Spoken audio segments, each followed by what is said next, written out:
This is TCS, the TechCentral Show, and I'm Duncan McLeod. We appreciate you watching us. If you haven't subscribed yet, please do so. youtube.com/TechCentral is the place to do that. Now, Melon Mobile is a new MVNO just launched in the South African market, and it's fronted by a well-known figure in local telecommunications circles. Calvin Collett is former CEO of Supersonic, the MTN-owned Internet service provider, and he's leading Melon Mobile. Calvin, it's good to see you. Thanks for coming into the studio. Thanks for having me, Duncan. I've always been fascinated about how new companies choose their names. Where does the name Melon come from? Yeah, it's an interesting story. So when we went out to the marketing guys to come up with the names, they came up with about 150 and anything from like Blitz Mobile to all these things. But unfortunately, they've got connotations, and I never wanted a name that had a connotation. Like Blitz is this and, whatever the other names. So I said, guys, we need a name that we can build a brand around, and we can, really just give it a personality. And I think my wife actually came up with the name. She's like, what about Melon Mobile with alliteration? I was like, fruits are cool because it's got no connotation, especially not to mobile anyway. And we put it out to the marketing guys. And the crazy thing is that brand that they came up with, the very first version, is the brand that is today. Oh, wow. There were no adjustments. I mean, it was, it was meant to be, was ultimately the thing. But no, there's no fancy story behind it outside of the fact that we just wanted to build a personality behind the brand, not let the name dictate what we needed to do. A lot of startups often get dictated to by the availability of the web address that you want to use. Was Melon available locally? We were lucky. Locally it was. Internationally, it's actually not. There's a magazine called Melon Mobile in the US. We couldn't get the .com. No, we couldn't. But so what is your web address? melonmobile.co.za. Okay, that's great. That's great. So how long ago now did you leave Supersonic? My last day was the 1st of April. Okay. So it's been a full year now. And that's so you left with the intention of launching Melon? Absolutely, 100%. Right. We started to see, while I was at MTN, the proliferation of digital brands. And typically what happens, it's a second brand to the main operators. Right. So the main operator stays as the MNO, and they spin up a digital brand. And I just thought there was a massive opportunity to do this. So left with this specific intention. But I don't think I underestimated how hard the journey was going to be in terms of funding and then platforms and all these kind of things. But we're here, and we're comfortable with the product. It's working really well. So yeah, it worked out well. Great stuff. So if you're a consumer is interested in finding out more about Melon, you can get the services right now. It's launched. We officially launch on next week, Thursday, the 13th of April. 13th of April, right? But it is available on the app stores. And so we launched a thing you can sign up, you can go through the RECA process. Absolutely. And it'll work. I mean, it's absolutely, we are live. Yeah. Okay. So, we launched a thing called Friends and Family about 4 weeks ago. Okay. And that was specifically to get people on there, to fix bugs, understand any issues we might have, understand the sign-up journeys, understand the sort of, what scale could we get to, what are the support journeys, and so on and so forth. And then also get our call center agents up to speed. Yes. Because, that's another important part of this thing is, we're a digital telco, but I hate over digital or companies who do over digitization, in my view. Yes. So just because we're digital doesn't mean you don't need a contact center. I think is the opposite. You can actually speak to somebody. You need to speak to somebody. I don't have any bots. Yeah. We don't have bots. Not to say we won't potentially put some user journeys that make sense, but we said upfront going out, we will not have a bot. What you can't do on the app, you will speak to a human. And I think that's the right level, especially to start with. And I think that's done well. So the Friends and Family really allowed us to do that and to sort of iron out the last little niggly things before a big commercial launch. That's very good to hear. I'm not going to name them, but I had to deal with the call center of one of the telecommunications operators in South Africa recently. And I phoned the call center and I needed to speak to a human being. And the system was very clearly designed to try and prevent me from speaking to a human 100%. Being because of the cost involved in that to the operator. And I pressed all these options. I had to dial back several times and I could not figure out how to get past the automated system to be able to speak to a human being. 100%. Very frustrating. Very frustrating. And I think what we've tried to do is the opposite. So try and build as much as possible into the journey where it's self-help. Okay. But the second you can't self-help, then put a human there. Yeah. And I think that's where, I think that's the essence of digital and getting digital right, is balancing as much, make the humans do, make self-help the center and the focus. But when it doesn't work, because digital won't always work, there's scenarios that you can't even dream of that can happen, make sure there's a human to circumvent that or have a workaround. And that's the basis of what we're trying to do. Okay. Let's talk a bit about the MVNO market in South Africa, because there's a lot going on. It was quiet for many, many years. Virgin Mobile was in the market no longer. They were the first and for a very long time the only MVNO in South Africa. But we've seen other mobile network operators now starting to offer MVNO services, MTN being the second after Cell C to launch in that space. What do you think is driving the MVNO market locally? Why is there suddenly so much interest and so many brands looking to launch their own mobile services? I think there are a couple of things. One is post the spectrum launch, the operators are forced to do MVNOs and enable them. So I think that is a catalyst for it. That was a requirement of the spectrum auction, that if they got spectrum, they had to offer MVNO enablement services on their network. Exactly. So I think that's one of them.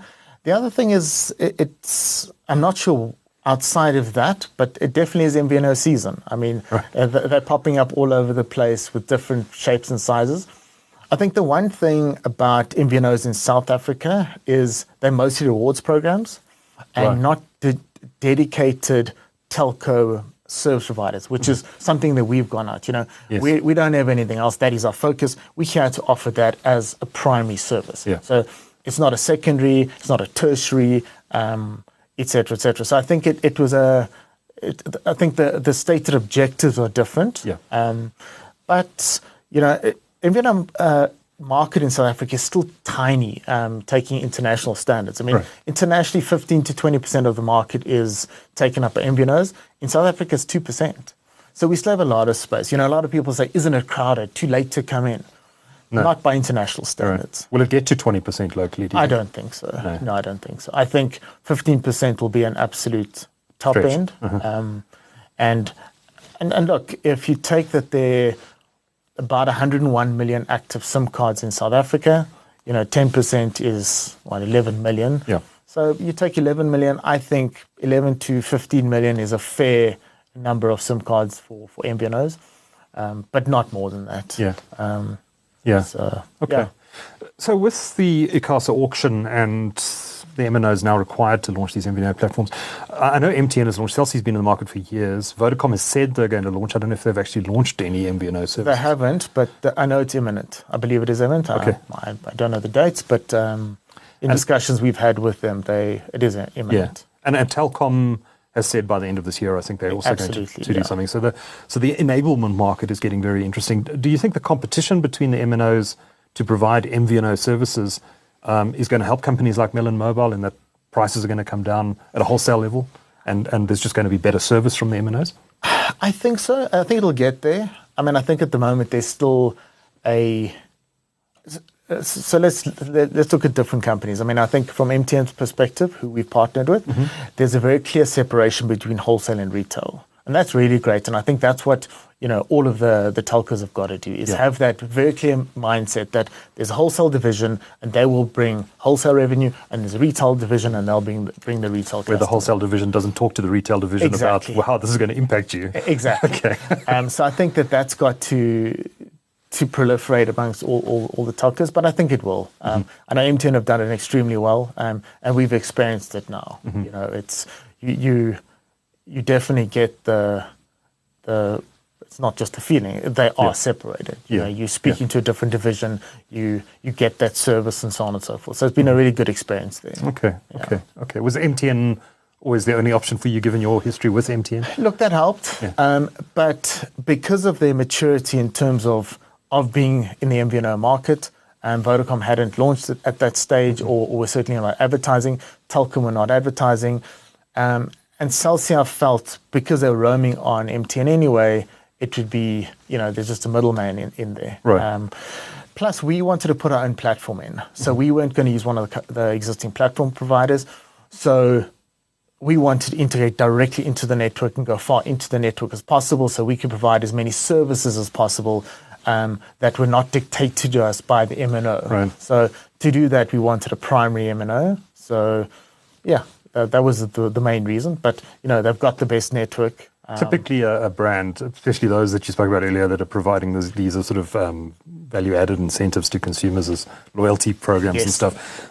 They typically would work through an enablement company rather than directly with the MNO. Absolutely. That is typically the model. And there are a couple of them out there. And they do good jobs for what that's built for. But, our view and the reason we did this was to do something different. Yeah. I still struggle to understand how do you compete against the two, MTN and Vodacom, just to start with.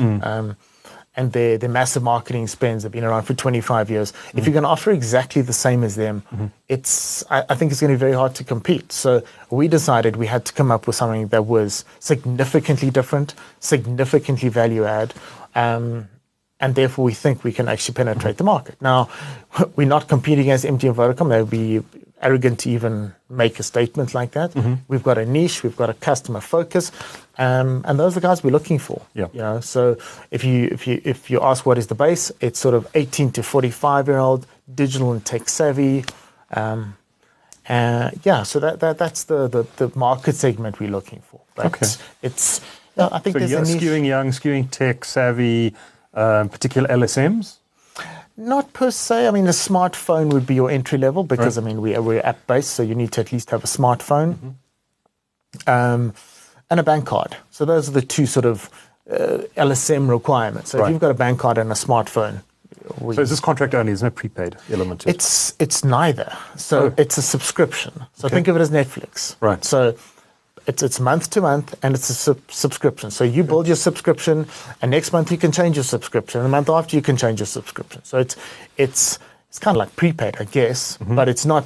It's a prepaid, postpaid kind of environment. So we're right in the middle. Yeah. So we see ourselves as we're looking to go after that golden middle. So the guys who are on prepaid, who are using the banking sector to manage their prepaid. So they're not going to your garages or fuel stations to top up and stuff like that. R5 or something. No, they're going onto the banking channels and saying, listen, I want 100 minutes and I want 5 gigs of data. We're kind of going after that middle segment of prepaid.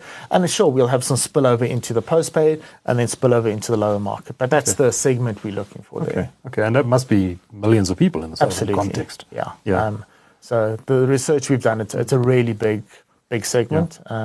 And I think we get and I think our journey is right. It's nice and simple.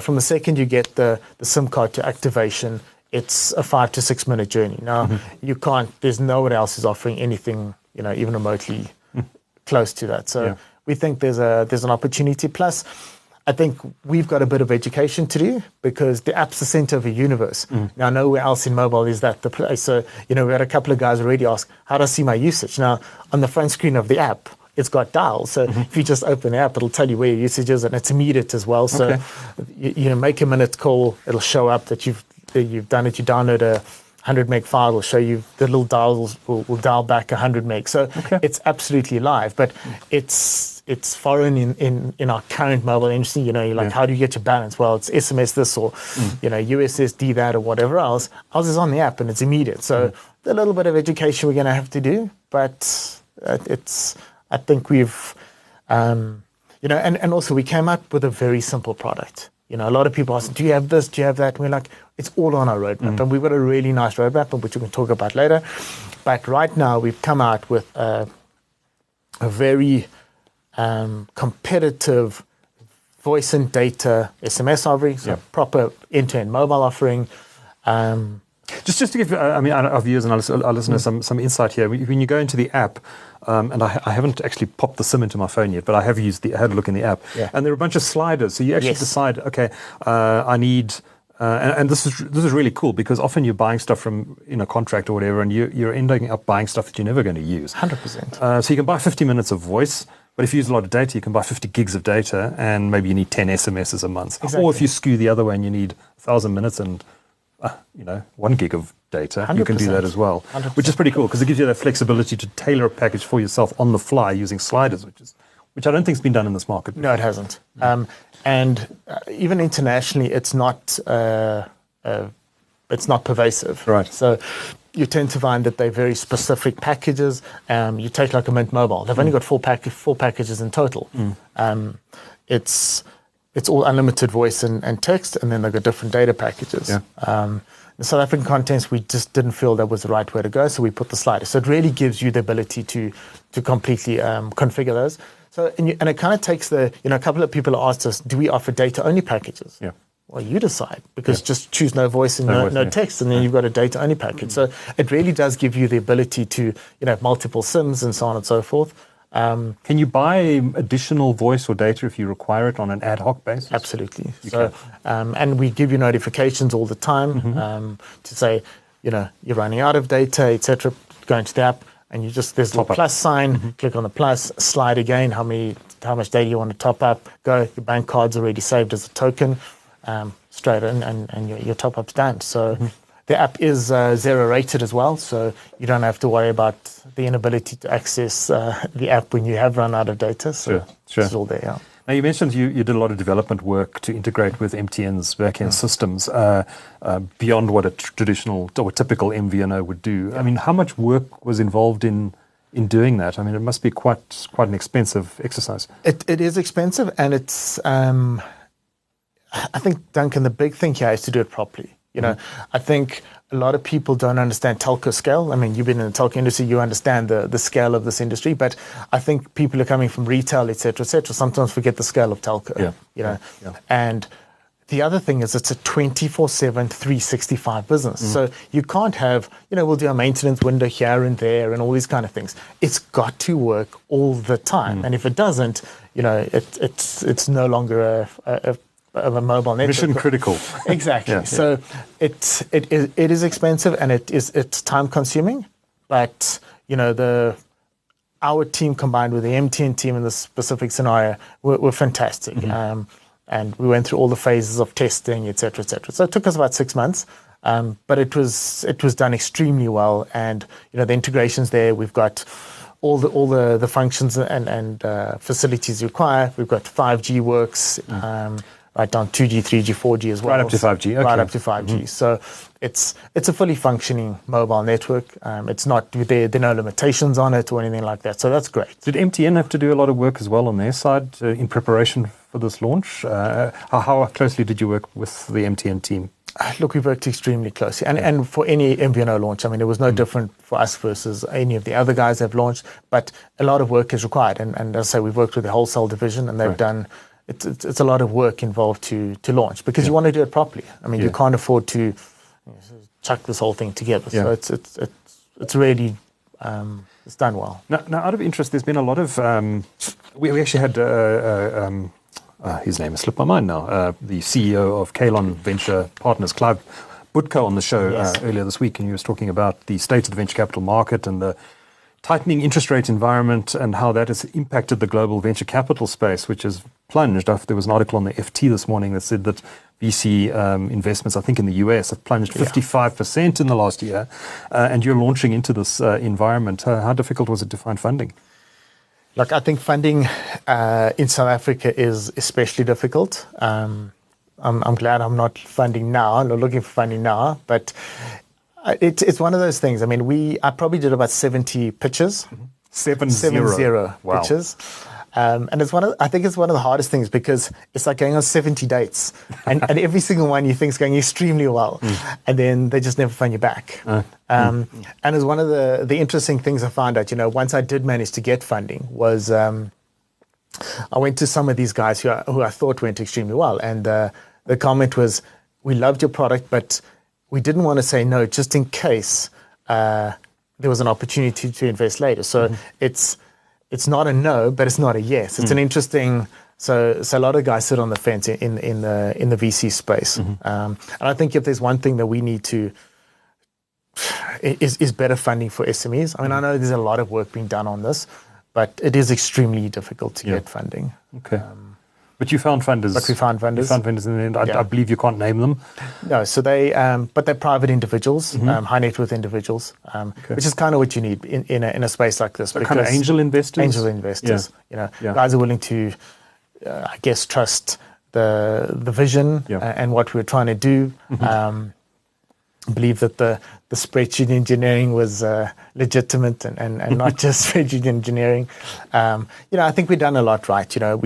When I went out, we had the MTN agreement, we had the brand, we actually had something to do it, something to actually to sell. I mean, sure, it wasn't fully fledged, but at least there was something to sell. So. But we had, like I say, you need someone to take the plunge, and I'm really thankful for that because we managed to get that. Yeah. So what is your funding? What do your funding requirements look like going forward? Do you go through the traditional Series A venture capital funding type round next, or do you fund yourself through cash flow? Funding through cash flow. Yeah. So we really look. It all depends on uptake. We've got a timeline for break even. And an uptake, and obviously churn rates, et cetera. So we're really hoping that we get that right. Yeah. And if we do that right, we've got enough funding to get us through. So the one thing, this isn't my first startup, but one of the mistakes I've made in previous is not getting enough money up front, or at least not getting enough committed money up front. Right. I mean, obviously not everything's in the account, but at least it's committed if certain milestones are met. And I think that's an important if you're going to get funding, make sure you understand your full funding requirement. Don't go in and say, listen, I only need 10 or 20%, because getting other 80% becomes incredibly hard. Okay. So we've gone in and said, this is the stated, we need 100 million, sure, or 100%. What is the requirement up front? This is the amount of cash, but we've got commitment to get there if we hit the milestones. And I think that's an important way to go. Yeah. Interesting. Let's talk a bit about the value proposition in Melon Mobile. I had a look at the pricing. A gigabyte of data, for example, is going to cost you 60 Rand, and then it scales from there, but it obviously gets cheaper the more data you buy. Yeah. So 20 gigabytes you can get for 500 Rand. It's not the cheapest data product in the market. What is your voice tariffs are very competitive. What is your thinking around the fees you're charging for Melon Mobile? So we never wanted to be. We were never going to be the cheapest. Okay. I don't like price play as your primary value proposition. I think that's not a real differentiator. It doesn't create longevity. Mm-hmm. The next person who gets a better price, they move on. Yeah. We wanted to create a real proposition, but then make sure that there was still value in our pricing. So I think it's 60 Rand a gig versus other high quality networks. Your primary MNOs is well priced. It's at a big enough discount in our view. And then so if we start at simplicity up front. Yeah. So then it's the flexibility, no contracts, the sliders, and so on and so forth. Right. We are on MTN, so it's a proper network. You're not getting a third grade network and drop calls and all those kind of things. You are getting the 5G benefits. So we're really giving you the flexibility, simplicity, and then value as well. Mm-hmm. So it's not it's not a price play for us. I think price is important, and I think our prices are very competitive. We did massive competitor analysis before we launched our pricing, and if you go and do those analysis, we're very well priced. Right. But if you're going to, and I think this is, and you well know it, I think the challenge in the industry is, you can buy a gig for 19 Rand. Yeah. But it's a 7-day bundle, which expires after 7 days. Right. So I think those are the pitfalls that you need to look out for when you do price comparisons. So it's a minimum of a 30-day. We don't expire, so that's also another avenue to look into when you're doing these price comparisons. But I think we're very competitive for the offering that we're putting out there, and the ability and the flexibility that you get from the product. I know a lot of price-conscious South Africans switch between networks and go for the cheapest deal whenever it's available. But that's not the target market you're going after here. Yeah. You're going after a market that's looking for convenience. Exactly. Yeah. It's the guys who's saying, we need the data, and this month I need 5 gigs, next month I need 2 gigs. Mm-hmm. Now I need 10 gigs because I'm going away. And I don't want that to be, I don't want it to be difficult. Mm-hmm. I don't want to pay premium prices for it. And the nice thing is, because of our sliding scale, Yeah. you know, when you do need 10 gigs, it's not 60 Rand, it's 30 Rand Yeah. and 20 Rand and 8 Rand, etc. So it does get significantly cheaper. So the bigger bundles, the better pricing you do get. So when you sign up for a month-to-month contract and you're being billed on presumably on a debit order on a monthly basis, you can change your plan ahead of that debit order going off. Exactly. Okay. How much time do you have to do that? The day before. Day before. Okay. Right up until the day before. Okay. I mean, you could change it on the 10th of the month, and it'll just stay there, and it'll say, "Look, that's this very is your next attractive plan." because at the moment many people get locked into a 2-year contract. Exactly. They're paying for something they realize that perhaps after the first month they realize they don't actually need, and then they can't change it. I mean, I think, Duncan, if you ask anybody how many minutes or how much data do you consume, I think there's 1% who can actually give you an accurate actually know the answer. Exactly. So you build your first plan, and you might be accurate or close or whatever else, and then you'll probably adjust it to a more accurate version of it post that. You know, so it's why we built that in, is the flexibility to change that. So as much as it is monthly, and it's, but you can change that your built package. Yeah. And ARPU's, average revenue per user, I know that's a very important metric in the mobile industry and telecommunications industry more broadly.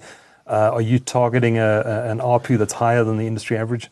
Look, I find the industry average question interesting because the 101 million SIMs in the market, there's, I mean, of that, how many people? It's 2.5 SIMs per person. So, look, and the average is what, 96 Rand or something like that is the average. I believe it's double that because it's not possible for a single person to, well, there's 101 million SIM cards. So average is around 180. So we're looking at 200 to 250, which we think is right within the industry average, actually, because the 96 is actually skewed in my view. Absolutely. There's a large mass of consumers who are spending very small amount. Well, also, you know, I think it's someone who swaps SIM cards. So you might have 4 SIM cards in a month. True. Yes. So is it actually real? You know, so each SIM card spending 9, so you're spending, that person's spending 400 Rand potentially. So it's skewed on number of SIM cards, not actual per human or per person. So we're going for the 200 to 250. Do you expect people will use their Melon SIM primarily as a second SIM in a dual SIM smartphone, or do you think they're going to use it mainly as their primary SIM? We're pushing for primary, and I think it's, so one of the things that we've done, so let's talk about the pitfalls of expiry date, non-expiry dates, because I think the biggest concern that we had when building the product was non-expiry is highly attractive. It makes sense. However, the second you do it, user behavior says, well, I put it in my 3rd, 4th, 5th device because it never expires. Okay, so you load it with a gig of data, consumes 20, 30, 40 megs on maybe a kid's cell phone or something like that. They do a few WhatsApps. Now, we don't want that. I mean, we want revenue ultimately. So the only caveat to our product is you've got to have an active subscription to keep your non-expiry of data, which I think is a fair thing. So it's saying don't use us as the SIM that you put in the device that sits in the corner and is never utilized. So you utilize our SIM and your data will never expire. Well, ever. Okay. So that's call it the caveat, but I think it's a fair assumption. It's like Netflix. I mean, you can't say, well, you know, I downloaded 7 movies and I canceled my Netflix subscription. I still expect my 7 movies still. The subscription and the downloads are directly linked, and that's how we see this as well. Right. So no, we definitely want people to port, and we think because we're on a quality network, we're offering a quality service. There's no reason not to. And we've made the porting process extremely simple. So it's same-day porting consistently. I mean, if there's one thing we've tested at nauseum is the porting, because I think that's the biggest challenge, right? Is the switching process. I mean, it's the friction in that. It's the friction, totally. So because we've got a dedicated call center, the second you have any issues, there's a person on the end who can say, listen, this is where your port is. This is what's happening. Don't stress. It's all good. But as we say, the porting process have lots of little elves in the background to make sure that the friction isn't there. So type in your number. We do all the background processes. You'll get your SMS from the donor network, and then we handle absolutely everything else. I haven't ported a number in many years, but is the process quite fluid now? There were some suggestions that the MNOs back in the early days were deliberately making it difficult to port your number away from networks. It is extremely difficult, unnecessarily difficult. It is. But but just because of poor process. I mean, ours isn't difficult, and it's, let me put it this way. Yeah. The porting process isn't difficult. People have made it complex. I think it's like a lot of processes. The mobile operators have made it complex. No, I guess so, but it's just the processes are unnecessarily difficult. So we've simplified that. Yeah. And obviously because we want people to switch. Yeah. So it's, and the easiest way is to take out the friction. So that's what we've done. So what are the plans now that you've launched Melon Mobile? What comes next? Do you look at, value-added services beyond your typical telco offerings? What's next for Melon? So the very next one is eSIM. eSIM, okay. So we're busy testing at the moment. We're hoping for a May launch. I can't give exact dates, but we're hoping for a May launch. And eSIM is obviously important for us for, once again, there's the friction right now is getting you the SIM card. So there's that friction there. So eSIM will obviously simplify that a hell of a lot. The challenge with eSIM is obviously the number of devices that accept eSIMs, but that number is growing and it will only continue to grow. So eSIM's a next big one for us. Then after it's family plans, because we believe the family plans is a big one, because what you tend to find is a typical family, husband, wife, 2 kids, 3 kids, whatever else it is. You tend to have one on this network, one on that network, iPads or something else. I mean, you've got multiple SIMs, all on different contracts, all on different things. There's wastage data here, there's wasted voice there, etc., etc. So it's saying build a single package with multiple SIMs and allocate the data and voice according to those SIMs. So think of the sliders, but on a multi-SIM scale. And then the app will then be able to be on each of those single devices. And if they're running out of data, example, they can request from the primary account holder for more data and so on and so forth. So that's the next evolution. We already started building that. So that's the next launch. So yeah, there's certainly, we think there's still space to change in the mobile industry. And yes, we are looking at a couple of value adds. But I think right now, just get the mobile stuff right.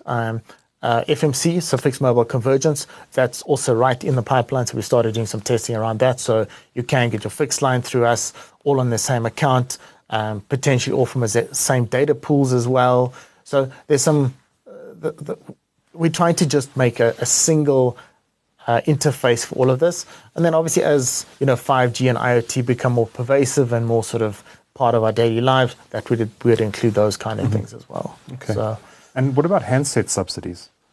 So we definitely look at handsets, okay? But I did not want to launch with handsets because you end up with people going with you because you got the shiny device, right? Okay, and it'll lose the essence of what we're trying to do. We're trying to bring about the flexibility, the simplicity, and so on and so forth. So we're coming in with a SIM-led proposition, making sure that lands, and then we're going to put devices into the propositions.